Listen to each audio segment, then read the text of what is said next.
Permutation. मान लीजिए हमारे घर पर 3 मेहमान आते हैं, 3 गेस्ट आते हैं और हमारे घर पर 3 चेयर्स हैं। अब सिचुएशन ये है कि 3 मेहमान आए हैं और हमारे पास 3 चेयर्स हैं। अब मन में दुविधा चल रही है कि कौन सी चेयर पर किस मेहमान को बिठाएं। तो देखो भाई, बहुत सोचते गए इस चेयर पर ए मेहमान को बिठा लें, इस चेयर पर बी को बिठा लें, इस पे सी को बिठा लें, दूसरी पे किसको बिठाएं, इस तरह से उधेड़-बुन चलती रही। तो 3 मेहमानों को, 3 गेस्ट को 3 चेयर्स पर हम कितनी तरीके से अरेंज कर सकते हैं, इसे हम कहते हैं परम्यूटेशन। एक और सिचुएशन में आते हैं। मान लीजिए हमारे घर में है 3 चेयर्स और मेहमान आ जाते हैं से 4 गेस्ट 3 चेयर।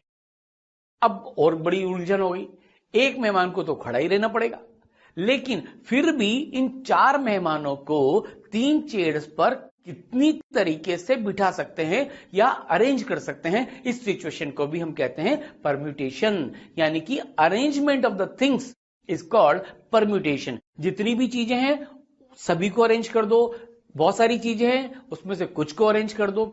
कभी कभी सिचुएशन ऐसी भी होगी कि चलो मेहमान तो फिर भी अलग अलग हैं, लेकिन मान लीजिए हमारे पास 3 रेड रोज हैं, बिल्कुल आइडेंटिकल हैं, एक जैसे हैं, और 3 फ्लावर पॉट है। कितने तरीके से अरेंज कर सकते हैं?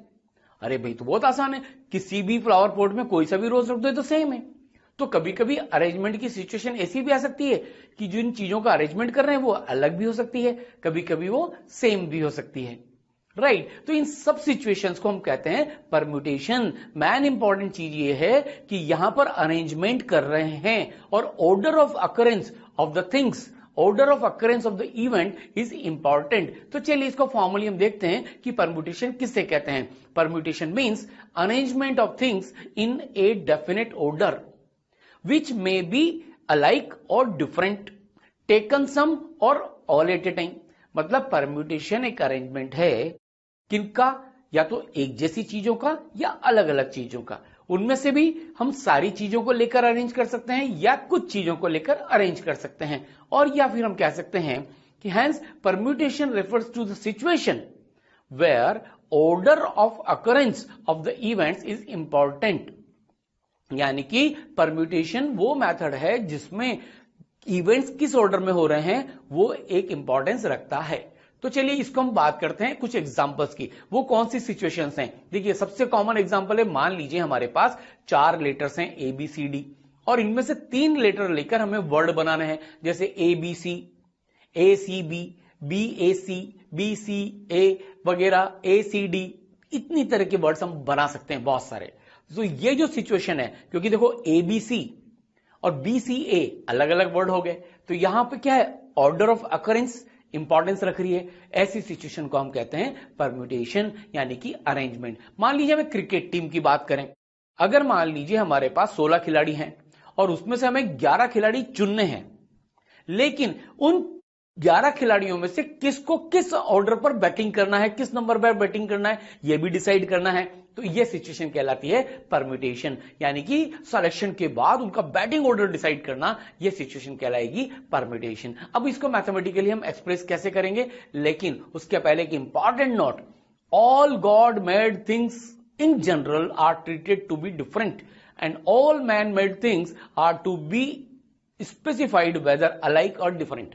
यानी कि जितनी भी चीजें ऊपर वाले ने बनाई है उनको हम नॉर्मली डिफरेंट कंसीडर करेंगे, जैसे हम लोग, ह्यूमंस, एनिमल्स, राइट, इन सबको हम क्या कंसीडर करेंगे, डिफरेंट कंसीडर करेंगे। लेकिन जितनी भी मैन मेड थिंग्स हैं, जैसे बॉल्स हमने बनाई या कुछ भी हमने बनाया, फ्लावर पॉट्स बनाए, इनको स्पेसिफाई करेंगे कि क्या उनको हम अलाइक कंसीडर करें, एक जैसे, या डिफरेंट कंसीडर करें। ये एक इंपॉर्टेंट नेचुरल नोट है जो हमारे दिमाग में आना चाहिए। अब देखिए हम पढ़ते हैं इसकी थ्योरम नंबर 1। क्या कहती है थ्योरम नंबर 1? वो है number of permutations of n distinct things taken all at a time.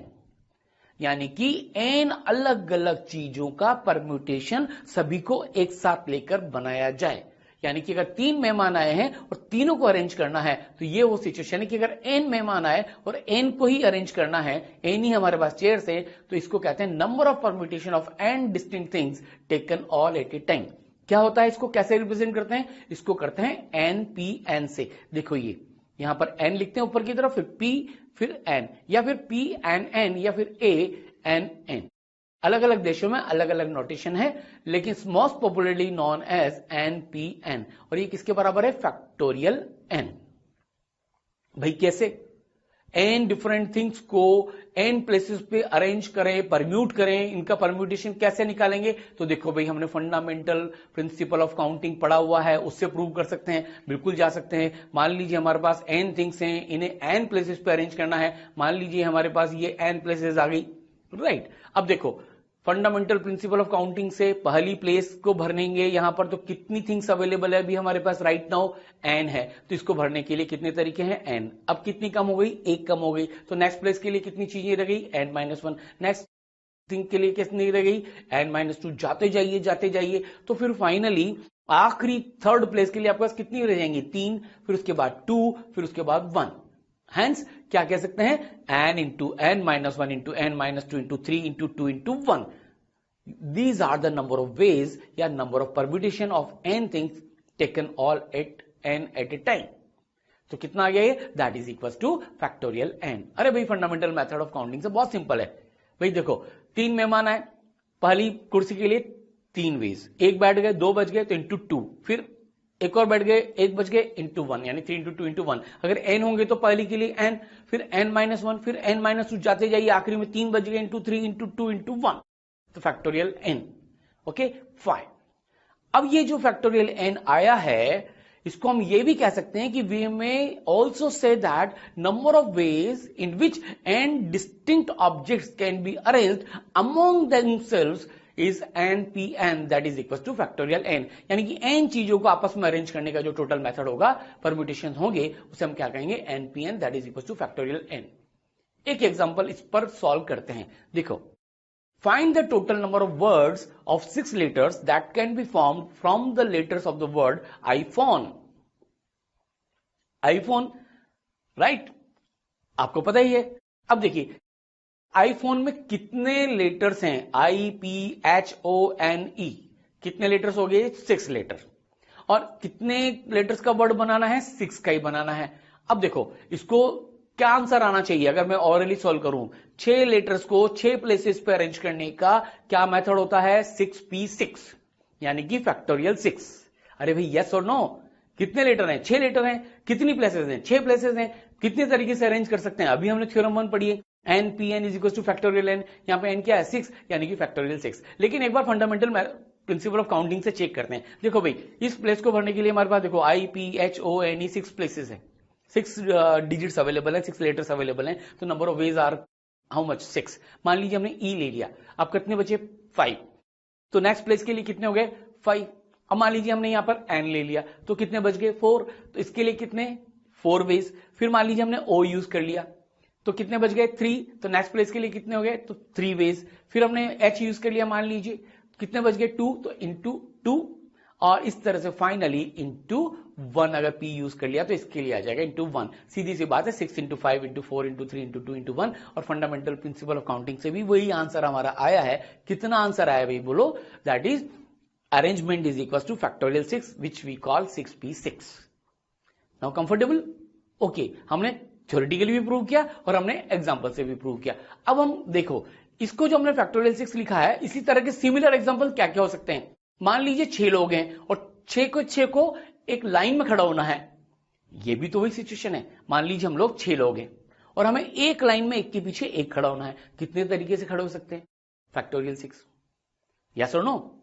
मान लीजिए हम 6 फ्रेंड मूवी देखने जाते हैं, हमारे पास 6 टिकट हैं। अब उन 6 सीट्स पर हम कितनी तरीके से बैठ सकते हैं? फैक्टोरियल 6। यस और नो? तो इस तरह की सिचुएशन को हम इस तरह से डील करते हैं। चलिए अब हम बात करते हैं नेक्स्ट थ्योरम की। अब क्या करेंगे? n थिंग्स में से n थिंग्स नहीं लेंगे, n थिंग्स में से r थिंग्स लेकर परम्यूट करेंगे, अरेंज करेंगे। ये वो सिचुएशन है। Number of permutation of n distinct things taken r at a time.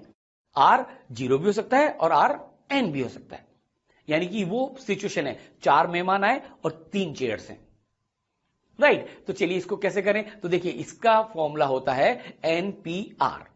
जैसे उसमें क्या था, एनपीएन था, यहां पर एन टोटल थिंग्स, और कितनी लेनी है, आर लेनी है, और इनको अरेंज करना है आर प्लेसेस पर। तो कितना हो गया, एन पी आर, यानी एन थिंग्स को आर प्लेसेस पर अरेंज करना है, या एन में से आर लेनी है फिर उनको अरेंज करना है। तो एन पी आर, इसको P N R A N R भी लिखते हैं, और ये बराबर होगा factorial N upon factorial N minus R, या हम कह सकते हैं N factorial upon N minus are factorial. चलिए अब इसको भी फंडामेंटल प्रिंसिपल ऑफ काउंटिंग से प्रूव करते हैं। बिल्कुल कर सकते हैं। मान लीजिए हमारे पास कितनी है, एन थिंग्स हैं, कहां पर अरेंज करनी है, आर प्लेसेस पर। चलिए हमने ये आर प्लेसेस मार्क कर दी और इनकी नंबरिंग भी कर दी। ये मान लीजिए फर्स्ट प्लेस, ये सेकंड प्लेस, ये थर्ड प्लेस, जाते जाते ये आर माइनस वन प्लेस और ये आर्थ प्लेस। अब बताइए फर्स्ट प्लेस के लिए हमारे पास कितने ऑप्शन है, एन, सेकंड के लिए कितने हैं, एन माइनस वन, थर्ड के लिए कितने हैं, एन माइनस टू, जाते जाएंगे जाते जाएंगे। अब लास्ट जो आर माइनस वन है, अब देखो यहां से 2 के लिए कितना है, एन माइनस वन, 3 के लिए कितना है, एन माइनस टू, तो आर माइनस वन के लिए कितना होगा, n minus are minus one minus one, यानी कि n minus are minus two. तो आर्थ प्लेस के लिए कितनी थिंग्स बचेंगी, n minus are minus one.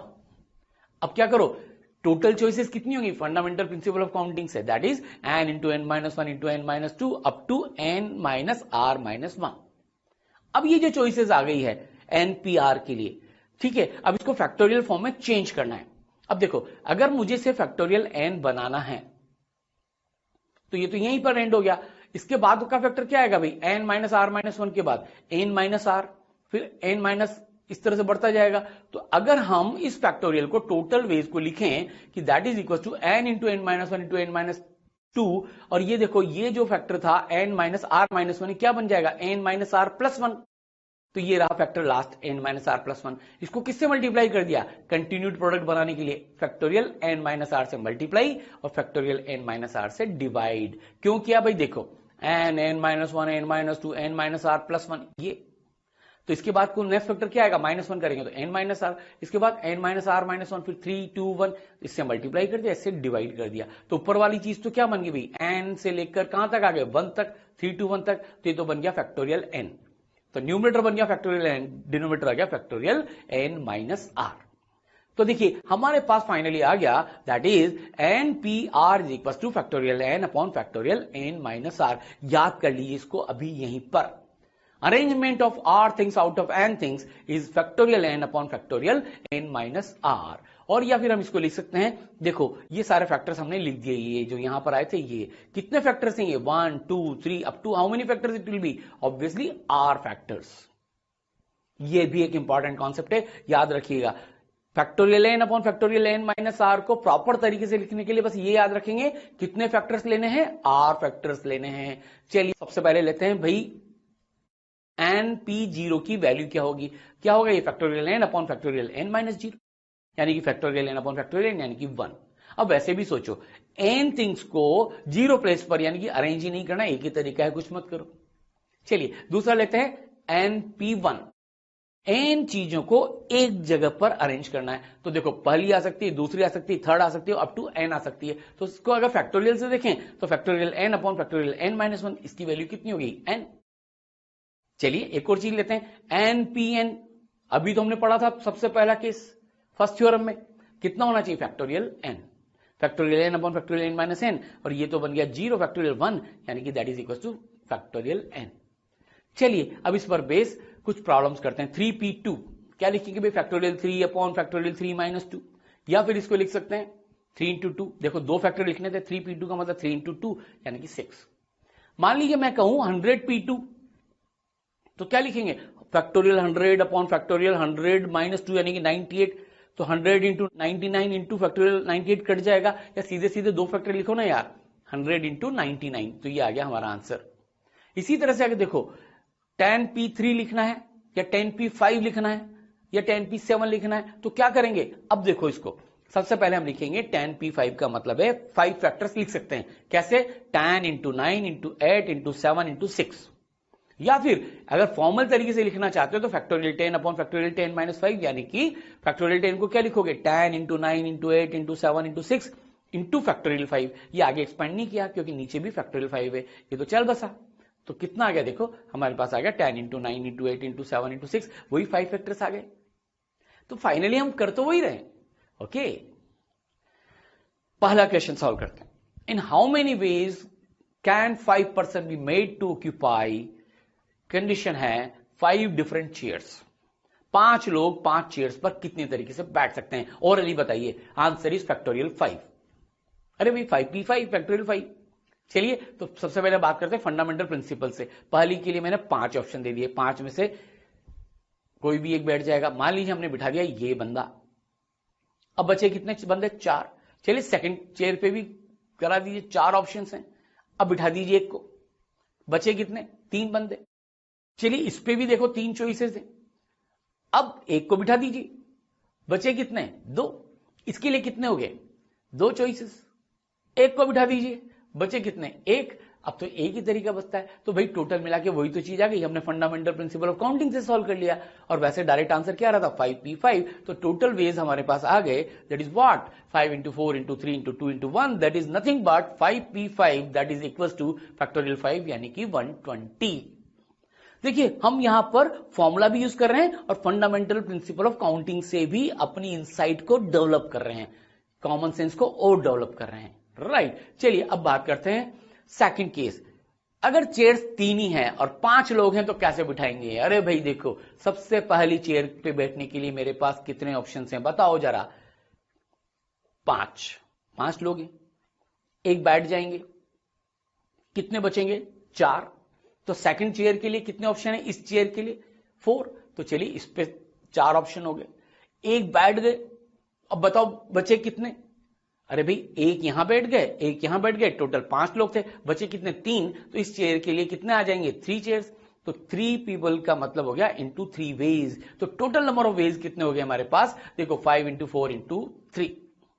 Okay, तो टोटल वेज आ गए हमारे पास 5p3, जिसको हम शॉर्ट में लिख देते 5p3। Fundamental principle of counting से तो किया ही सही, लेकिन डायरेक्ट आंसर 5p3 यानी कि 5 into 4 into 3, ये देखो 3 फैक्टर्स 5 के इज इक्वल टू 60। चलिए एक और क्वेश्चन सॉल्व करते हैं। In how many ways first 3 prizes are distributed in 7 athlete? आप ट्राई करिए। In how many ways first 3 prizes are distributed in 7 athletes?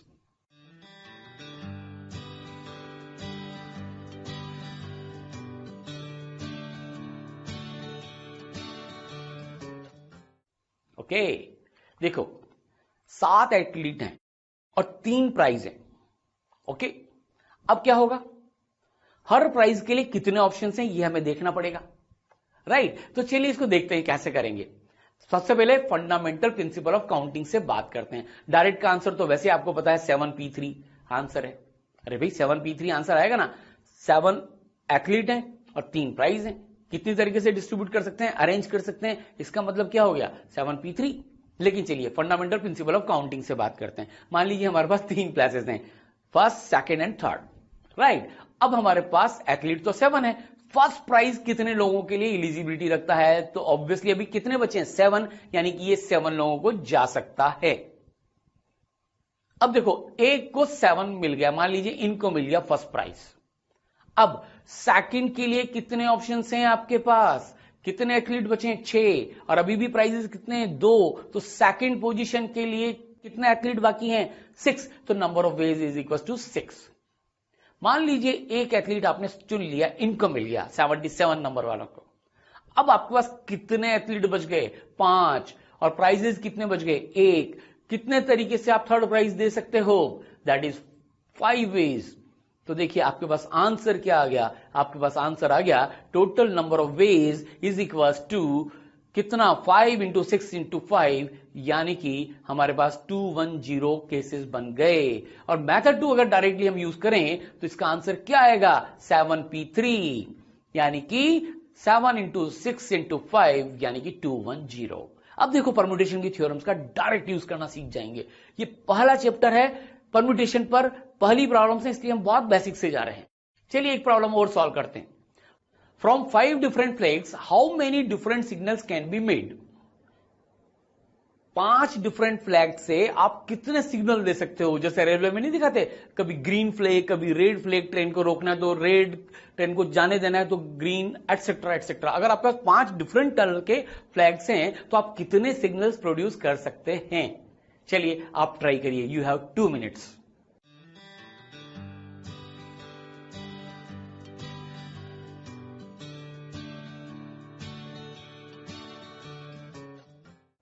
Okay, देखिए हो सकता है आपने ये किया हो 5p5, हो सकता है आपने कुछ और सोचा हो, लेकिन करेक्ट वे क्या है यहां पर कहीं नहीं लिख रहा कि कितने फ्लैग्स यूज करने हैं।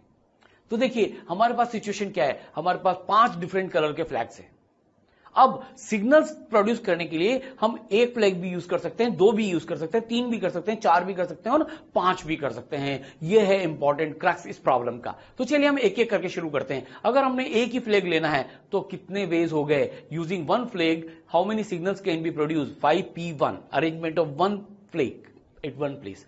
अब हम 2 फ्लैग एट ए टाइम भी यूज कर सकते हैं। जैसे मान लीजिए ये रेड के साथ मैंने लिए, फिर मैंने ब्लू के साथ ले लिए, फिर मैंने मान लीजिए पिंक के साथ ले लिए, फिर मैंने मान लीजिए ग्रीन के साथ भी ले लिए, तो 2-2 फ्लैग्स के सारे कॉम्बिनेशन, फिर फाइनली येलो के साथ भी ले लिए। तो देखिए कितने हमारे पास ये अरेंजमेंट्स बन सकते हैं। तो यूजिंग 2 फ्लैग्स आउट ऑफ 5, अब हम काउंटिंग पे नहीं जाएंगे, फंडामेंटल प्रिंसिपल पर। अब हम फॉर्मूला सीख चुके हैं, तो इसको लिखेंगे 5p2, arranging 2 flags out of 5।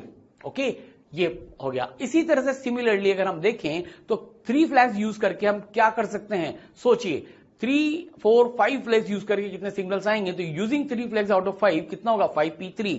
Using 4 कितना आएगा, 5p4। और using 5 all 5 will be 5p5। Yes, तो टोटल सिग्नल्स कितने होंगे। अब देखो, अब आप यहां पर पांचों केसेस को मल्टीप्लाई करोगे कि ऐड करोगे, कॉमन सेंस की बात है।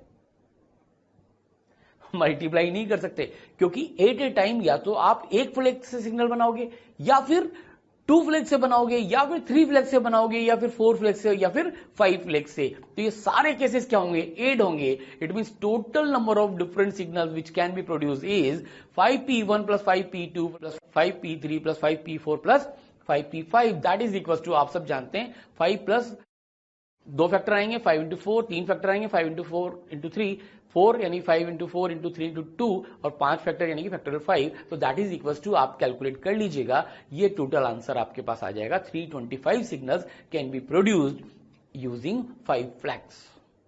ओके, अब आप कहेंगे हम तो एक भी फ्लैग यूज नहीं करते, तो भाई फिर सिग्नल कैसे आएगा। इसलिए मिनिमम एक फ्लैग तो यूज करना ही पड़ेगा।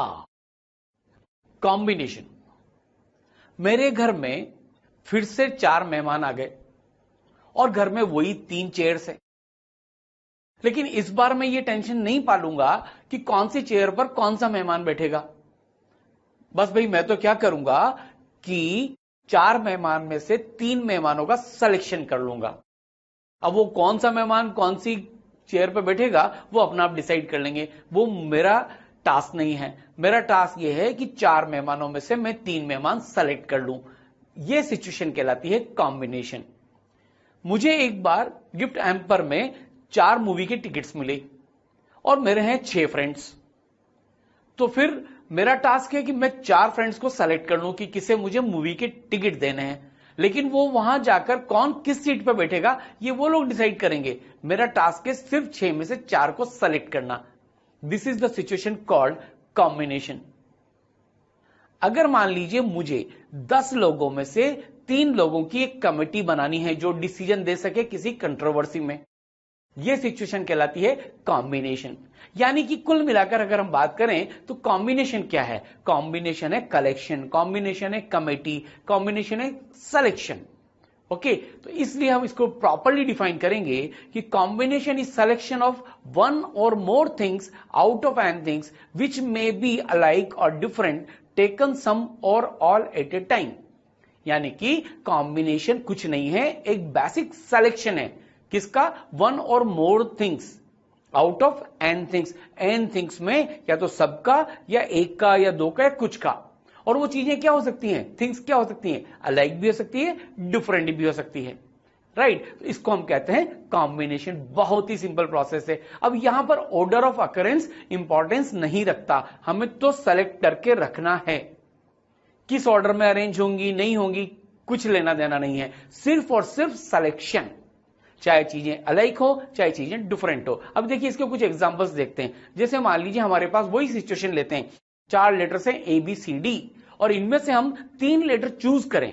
वर्ड नहीं बनाएंगे, सिर्फ चूज करेंगे। कोई भी 3 लेटर, तो ये कहलाएगा कॉम्बिनेशन। या मान लीजिए हमारे पास 16 प्लेयर्स हैं क्रिकेट के और उनमें से हमें 11 की टीम सेलेक्ट करनी है।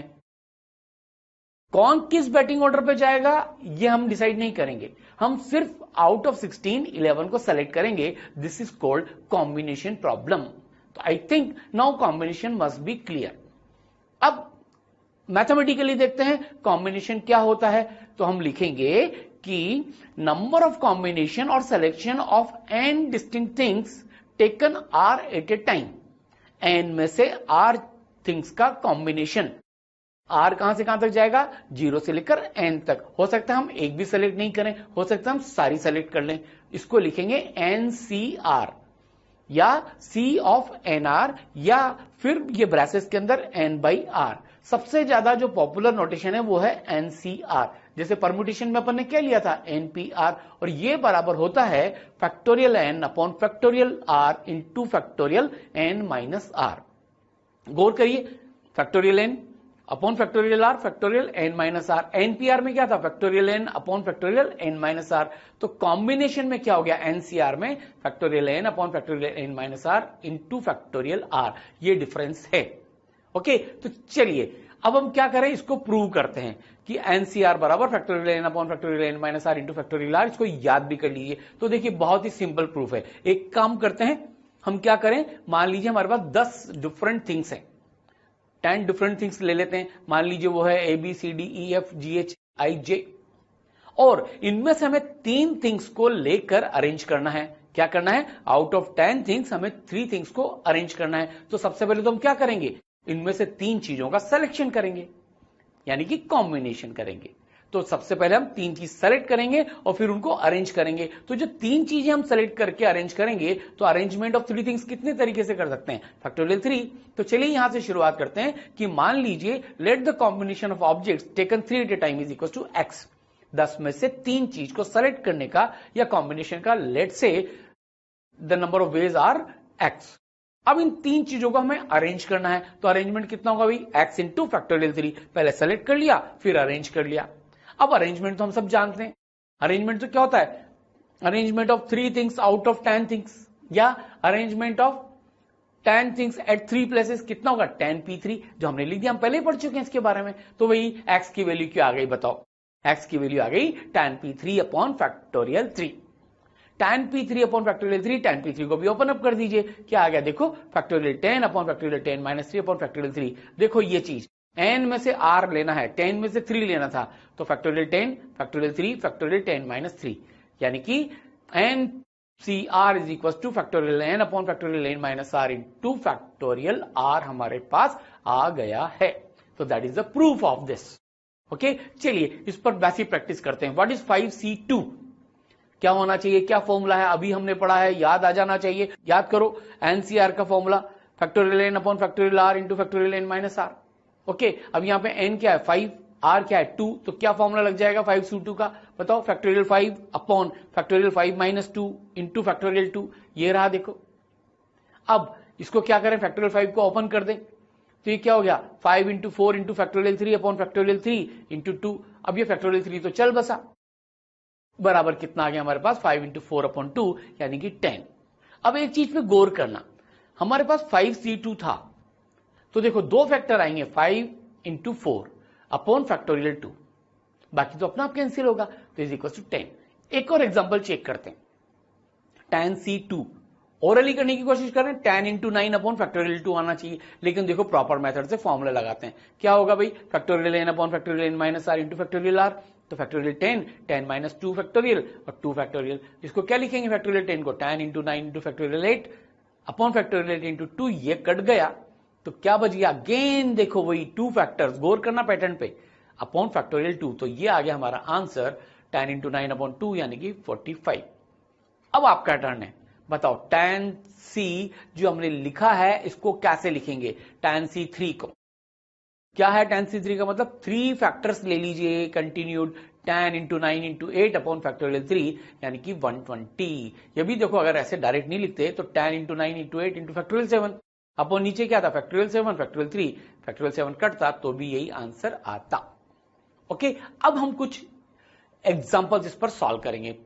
How many different selections of 4 books can be made from 11 different books. 11 different books में से 4 बुक्स का सिलेक्शन कितनी तरीके से किया जा सकता है। भाई ये तो डायरेक्ट स्ट्रेट फॉरवर्ड प्रॉब्लम है, 11C4 इसका आंसर होना चाहिए। इसको ओपन अप करेंगे तो हमारे पास आ जाएगा 11 into 10 into 9 into 8 upon factorial 4, यानी कि सॉल्व करने के बाद 330 वेज। Okay clear. अब इस पर बेस कुछ इंपॉर्टेंट रिजल्ट्स के बारे में हम बात करें एनसीआर से रिलेटेड, जो हमें आगे अलजेब्रिक मैनिपुलेशन में मदद करेंगे। Here we go. पहली चीज NC0 इज इक्वल टू 1 कैसे आया, इसको फिलोसॉफिकली सोचिए। NC0 का मतलब क्या है, हमें n चीजें गिवन है और हमें सेलेक्ट कितनी करनी है, कुछ भी नहीं करना, 0 सेलेक्ट करनी है। इसका मतलब क्या है, अरे यार बहुत सिंपल सी बात है, जब कुछ ही सेलेक्ट नहीं करना तो कोई भी तरीका नहीं है, एक ही तरीका है, कुछ भी सेलेक्ट मत करो। तो NC0 बराबर क्या हो गया 1, यानी कि हम कह सकते हैं सिलेक्शन ऑफ नन, किसी को भी सेलेक्ट नहीं करने का। कितनी भी चीजें हो, अगर सेलेक्ट करना ही नहीं है तो एक ही तरीका है, मत सेलेक्ट करो। सेकंड अपन लेते हैं result NC1 is equal to n। भाई कैसे आया, देखो n चीजें हैं, एक चीज सेलेक्ट करनी है, या तो पहली आएगी या दूसरी आएगी या तीसरी आएगी या चौथी आएगी या n-1 में आएगी या n आएगी, तो टोटल n ऑब्जेक्ट्स हैं तो बराबर n। और फैक्टोरियल से भी करोगे तो factorial n upon factorial n minus r, यानी कि n-1 इंटू फैक्टोरियल 1, तो n किससे आ जाएगा, factorial n upon factorial n-1, यानी कि n। NCN क्या मतलब हुआ, इज इक्वल टू 1। अरे भाई n चीजें सारी की सारी सेलेक्ट करनी है तो एक ही तरीका तो है, दिमाग लगाने की जरूरत का है। n चीजें हैं, उनमें से n की n सेलेक्ट कर ली, आ गया आंसर 1। चलिए एक और चीज देखते हैं, तो सिलेक्शन ऑफ ऑल हो गया ये। अब देखिए एक और इंपॉर्टेंट चीज, NCR is equal to NCN minus R। ये देखिए NCR बराबर NCN माइनस R। अरे भाई ये देखो क्या मतलब है इसका NCR का, n में से R चीज सेलेक्ट करना। अब आप बताओ टोटल चीजें थी आपके पास n, R मैंने सेलेक्ट कर ली तो बची कितनी, n में से R सेलेक्ट कर ली तो बची कितनी, n माइनस R, यानी कि कितनी चीजें रिजेक्ट हुई, n माइनस R। अरे तो भाई सीधी सी बात है, इसको क्या सोच सकते हैं कि या तो n में से R चीजों को सेलेक्ट कर लो या n में से n माइनस R को रिजेक्ट कर दो, यानी कि number of selection is equal to number of rejection. सीधी सी बात है। जैसे हम एक एग्जांपल लें कि 10 में से 3 चीज सेलेक्ट करें या 10 में से 7 चीज को रिजेक्ट करें, it is one and same thing.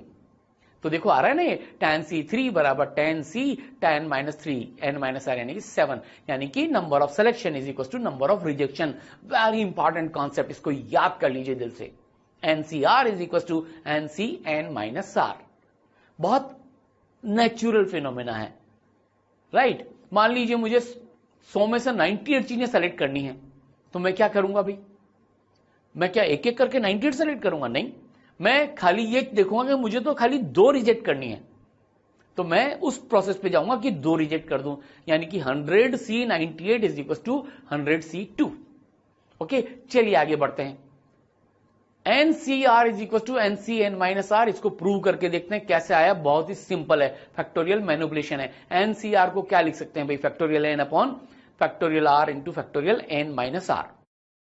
अब देखो भाई मुझे तो ये n माइनस R लाना है, यहां पर n माइनस R है। अगर ये NCN माइनस R को ओपन करूंगा तो क्या आना चाहिए, factorial n upon factorial n minus R into factorial n minus R, यानी कि R। तो देखो इस R को मैं क्या लिखूंगा, इस R को मैं लिख दूंगा, देखो क्या लिख दिया मैंने इस R को, n माइनस R, इसको लिख दिया, और ये रहा n माइनस R और ये रहा n। अब तो आपको चमक ही गया होगा, अगर ये फैक्टोरियल n है ये k है, तो factorial n upon factorial k into factorial n minus k क्या बन गया, NCN माइनस k, और k की जगह क्या लिखा हुआ है, n माइनस R। तो देखिए छोटा सा मैनिपुलेशन किया, यानी कि NCN माइनस R। ओके चलिए एक और चीज हम देखते हैं, if NCX is equal to NCY, तो ऑब्वियसली अरे भाई NCX बराबर NCY है, तो पहला केस तो बनेगा या तो x बराबर y है, भाई पहले केस में जितनी चीज सेलेक्ट कर रहे हो दूसरे केस में भी उतनी सेलेक्ट करनी पड़ेगी, तभी बराबर होगा। या फिर हम ऐसा भी कह सकते हैं कि NCY को क्या लिख सकता हूं मैं, NCN माइनस y। तो देखो x बराबर क्या आ गया, n माइनस y, तो हमारे पास दूसरा सॉल्यूशन आ गया x plus y is equal to n. अरे भाई सीधी सी बात है, number of selection plus number of rejection is equal to what, n. ये इसका मीनिंग हुआ। अरे होगा कि नहीं होगा? अरे भाई 10 चीजें 3 सेलेक्ट करोगे तो 7 रिजेक्ट होगी, तो 7 प्लस 3 कितना हो गया, 10। Okay, NPR is equal to NCR into factorial R। देखो, अरे भाई NPR का मतलब क्या है, n में से r चीजों को अरेंज करना। NCR का मतलब क्या है, n में से r चीजों को सेलेक्ट करना। और फैक्टोरियल R क्या है, r चीजों को अरेंज करना। अरे तो कितना आसान प्रोसेस है। अरे भाई अरेंज तभी तो करोगे जब पहले सेलेक्ट करोगे और फिर अरेंज करोगे। यानी कि ये मेथड ये हो गया कि हम क्या करें, पहले तो n में से r को सेलेक्ट कर लें ताकि आधी टेंशन तो खत्म, फिर उन r को आपस में अरेंज कर दें। इसलिए इस मेथड को कहेंगे कि अरेंजमेंट का मतलब क्या हो गया, फर्स्ट सेलेक्ट देन अरेंज। तो NPR is equal to NCR, पहले सेलेक्ट करो फिर अरेंज करो। ये बड़ी प्रॉब्लम के टुकड़े करने का फायदा है, प्रोसेस एक ही है। ओके, चलिए आगे बढ़ते हैं। NCR is equal to N by R N minus 1 CR minus 1। कैसे आया जी? देखो क्या करना चाह रहे हैं, ये NCR, ये N तो क्या बन रहा है, N माइनस 1, C ये R क्या बन रहा है, R माइनस 1, और N और R बाहर है, तो सीधा सा प्रूफ है भाई, ये तो बहुत ही सिंपल है। N और R को बाहर लाना है। पहले NCR बराबर क्या हो गया, देखो factorial N upon factorial N minus R factorial R। मुझे N को बाहर निकालना है, तो इसको क्या लिख सकता हूं, फैक्टोरियल N को N into factorial N minus 1, और इसमें से R निकालना है तो क्या लिखूंगा, R into factorial R minus 1। तो देखिए इसको ऐसे लिख दिया। ओके, अब देखिए ये चीज n और r बाहर ले लो, ये n और ये r, तो क्या दिख रहा है, factorial n minus 1 upon factorial r minus 1 upon factorial n minus 1 minus r minus 1। इस n माइनस r को लिख दिया n minus 1 minus r minus 1। देखो इसको, factorial n minus 1 factorial n minus 1 minus r minus 1 factorial r minus 1। तो क्या बन गया, अरे भाई बहुत simple, n by r n minus 1 CR minus 1। ये देखो n और r बाहर आ गया, और ये इससे 3 फैक्टर से ये आ गया n minus 1 CR minus 1। Okay, अब देखो इसका एडवांटेज कैसे हम लेते हैं। कई बार हम फैक्टोरियल्स को मैनिपुलेट करते हैं। जैसे मान लीजिए मेरे पास है tan C3, अब इस फॉर्मूले का यूज करना है, तो मैं क्या करूंगा, सबसे पहले 10 को बाहर लूंगा ये, और 3 को बाहर लूंगा ये, तो ये कितना बन जाएगा 10 माइनस 1 यानी कि 9, और C3 माइनस 1 यानी कि 2। तो क्या करेंगे, देखो इसको लिख दिया मैंने 10 बाई 3 9C2। अब आप इन्वॉल्व होइए, 9C2 को क्या लिख सकता हूं, फिर ये 9 बाहर ये 2 बाहर, तो कितना हो जाएगा 8C1। तो ये आ जाएगा 10 बाई 3 तो पहले ही था, 9 बाई 2 8C1। अब 8C1 को तो मैनिपुलेट कर देंगे, कितना हो गया भाई 10 into 9 into 8 upon 3 into 2 into 1 यानी कि 120। ओके, एक और important result, NCR plus NCR minus 1 is equal to N plus 1 CR। देखो इसको याद करना बहुत ध्यान से, NCR plus NCR minus 1 is equal to N plus 1 CR। Precaution यहां पर रखना, देखो गौर से मेरी बात को सुनना, ये N है ये N है, तो यहां पर क्या बन रहा है N प्लस 1। यहां पे R है, यहां पे R माइनस 1 है, तो यहां पे R है। फिर मैं रिपीट कर रहा हूं, यहां पे R है, यहां पर R माइनस 1 है, तो यहां पर R बन रहा है, न कि R माइनस 1। ओके, तो चलिए इसको पहले प्रूव कर लेते हैं। सबसे पहले NCR और NCR माइनस 1 को ओपन अप कर देते हैं। तो पहले चीज क्या आ गई, NCR प्लस NCR माइनस 1 फॉर्मूले लगा दीजिए। ये तो आ गया NCR और प्लस NCR माइनस 1, यही बनेगा। देखो NCR minus 1 factorial n upon factorial n minus क्या बनेगा r माइनस 1, तो n माइनस r प्लस 1, और ये फैक्टोरियल r माइनस 1।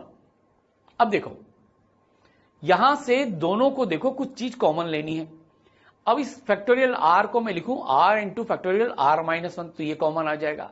और यहां पे फैक्टोरियल n माइनस r है, n माइनस r प्लस 1 को बाहर ले लूं तो ये बन जाएगा फैक्टोरियल n माइनस r। तो चलिए ऐसा काम करते हैं, तो इसमें से मैंने कॉमन ले लिया what, factorial n minus r into factorial r minus 1। ये देखो इसको तो मैंने ऐसे लिख दिया, फैक्टोरियल n माइनस r और ये r into factorial r minus 1 plus इसको क्या कर दिया फैक्टोरियल n, और ये n माइनस r प्लस 1 बाहर ले लिया, तो factorial n minus r minus 1 factorial. अब देखो ये factorial n minus r factorial n minus r factorial r minus 1 factorial r minus 1 factorial n, इन दोनों को तो कॉमन हम ले लें, तो जो कॉमन टर्म्स है वो कॉमन आ गई। क्या बच गया भाई, जरा गौर से देखो, 1/r plus 1/n minus are plus 1। अब क्या करना चाहिए, एलसीएम लो, देखो r into N minus are plus 1, तो क्या बनेगा n minus are plus 1 plus r से r गया, क्या बन गया n प्लस 1। तो हमारे पास फाइनली आ जाएगा ये n plus 1 upon r into N minus are plus 1। अब देखो n plus 1 into factorial n क्या बन गया, फैक्टोरियल n प्लस 1। फिर देखो n minus r into N minus are plus 1 क्या बन गया, factorial n minus are plus 1। और ये r into factorial r minus 1 क्या बन जाएगा, फैक्टोरियल r। तो देखिए हमारे पास क्या आ गया, ये factorial n plus 1 upon factorial n minus are plus 1 into factorial r। अब तो आप भी जानते हैं किसके बराबर है, n प्लस 1 सी आर। देखो factorial n plus 1 upon factorial n plus 1 minus r, यानी कि n minus are plus 1 upon factorial r। Okay, तो ये आ गया हमारा फॉर्मूला। अब इस पर बेस एक प्रॉब्लम को हम सॉल्व करेंगे, कैसे, ये देखिए, tan C2 plus tan C3 is equal to what. अब गौर करना प्रोफाइल पर, देखो ये n, ये एक r है, ये r माइनस 1 उल्टा करके लिखा हुआ है। तो क्या फॉर्मूला हम यूज करेंगे, NCR प्लस NCR माइनस 1 बराबर n प्लस 1 CR। लेकिन यहां तो ये r माइनस 1 है और ये r है, तो क्या लिखना चाहिए, n 10 है, तो यहां पर क्या आएगा, n प्लस 1 की जगह 11, और C 2 लिखेंगे या 3 लिखेंगे, बताओ, 3 लिखेंगे क्योंकि r आएगा, तो इसका आंसर आ जाएगा, that is tan C2 plus tan C3 is equal to 11 C3। Precaution लीजिए। ओके, चलिए एक एग्जांपल आपके लिए है, 52C15 प्लस 52C36 की वैल्यू क्या है। 1 मिनट का टाइम है, सॉल्व कीजिए।